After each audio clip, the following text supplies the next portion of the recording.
Before the sun peeks over the mountains, the village is already awake in its own quiet way. A shepherd mother rises from her woven mat, the cold biting at her fingertips as she reaches for the clay stove. She blows gently on the embers from last night's fire, coaxing them back to life.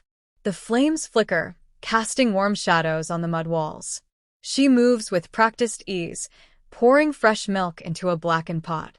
The milk is from her own goats, still warm from the morning's milking. A wooden spoon stirs slowly, steam rising into the dimly lit room. Outside, the first sounds of the village stir, dogs barking in the distance, the muffled bleating of sheep eager to be let out. She kneads dough on a wooden board, her hands pressing and folding with precision. Flour dusts the air as she shapes the dough into discs, ready for the clay tandoor. Her young son watches, his small hands mimicking her movements. He is learning, just as she once learned from her mother. Tradition is passed down through touch, through habit, through the quiet rhythm of daily life. The first piece of bread hits the hot walls of the tandoor, sizzling slightly. She presses it flat with a long cushion, ensuring it sticks. The fire roars below, its heat filling the small kitchen. She wipes her hands on her scarf and steps outside. The mountains stretch endlessly before her, their peaks dusted with snow. The sky is a pale blue, untouched by the chaos of the world beyond this valley. She gathers her staff, and with a simple call, the sheep respond. They pour out of their enclosure, hooves kicking up soft earth. The boy runs ahead, excitement in his steps. They follow a narrow path up the hillside, moving steadily toward the grazing fields. The wind carries the scent of wild thyme and damp soil. The herd spreads out, nibbling at patches of grass. She stands watch, her eyes scanning the horizon. Life up here is predictable, yet never without its challenges. A shift in the wind brings the scent of rain. She looks up. Dark clouds creep over the peaks. A storm is coming. Her son tugs at her sleeve, pointing. In the distance, a few sheep wander too far, drawn by fresher grass.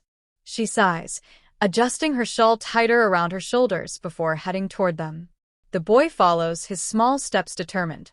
Together, they guide the animals back, their voices calm but firm. Thunder rumbles low in the distance. They cannot stay much longer. She whistles, a sharp yet gentle sound that the sheep understand.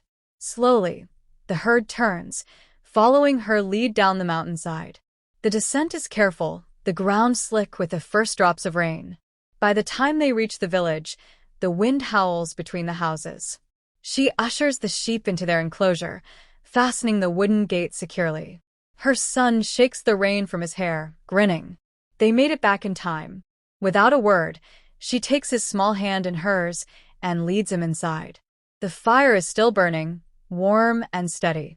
The storm may rage outside, but here, within these walls, there is only the simple certainty of home.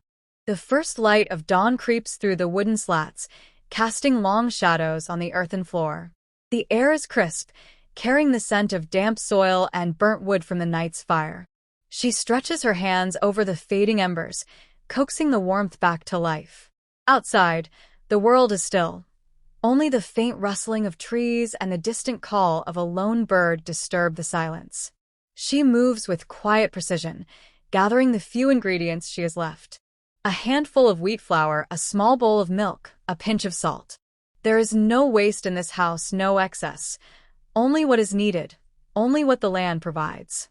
She kneads the dough with steady hands, pressing it into shape before setting it aside to rest. Her son stirs under the thick woolen blanket, his breath slow and steady.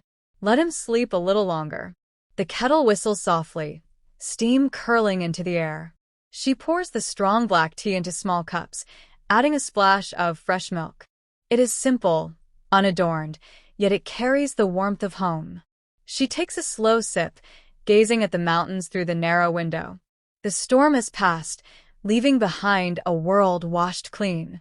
The peaks glisten under the first golden rays, the valleys still wrapped in mist. Her son stirs, rubbing the sleep from his eyes. Without a word, she hands him a cup of tea. He holds it carefully, cupping his small hands around its warmth. He takes a tentative sip, wincing slightly at the bitterness before nodding in quiet approval. She smiles, reaching to ruffle his hair before turning back to the stove. The dough is ready now. She rolls it out, cutting it into thin strands. Fresh noodles, simple, hearty, enough to last the day. She drops them into a pot of boiling water, watching as they swirl and soften. A handful of dried lentils follow, swelling in the heat. She moves with practiced efficiency, adding only what is necessary. A spoonful of salt, a dash of oil, a sprinkle of crushed herbs. The aroma is familiar, comforting. Her son watches closely, resting his chin on the table. He is learning not just how to cook, but how to live. To take what the land gives, to make do with what is at hand, to find comfort in simplicity. She hands him a wooden spoon, and he stirs, mimicking the slow, careful motion he has seen her do countless times. The meal is ready. She ladles the thick broth into their clay bowls, setting one before him. He eats slowly, savoring each bite. The noodles are soft, the lentils rich, the warmth of the broth sinking into his bones. She eats alongside him, her movements unhurried.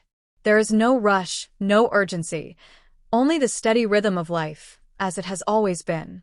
Outside, the first sheep begin to stir. Soon, it will be time to move again, to lead them up the hills, to begin another day. But for now, she allows herself this moment.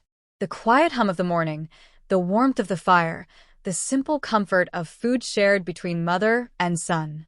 The mountains stand tall in the distance, unchanged, unwavering. Life moves forward as it always has.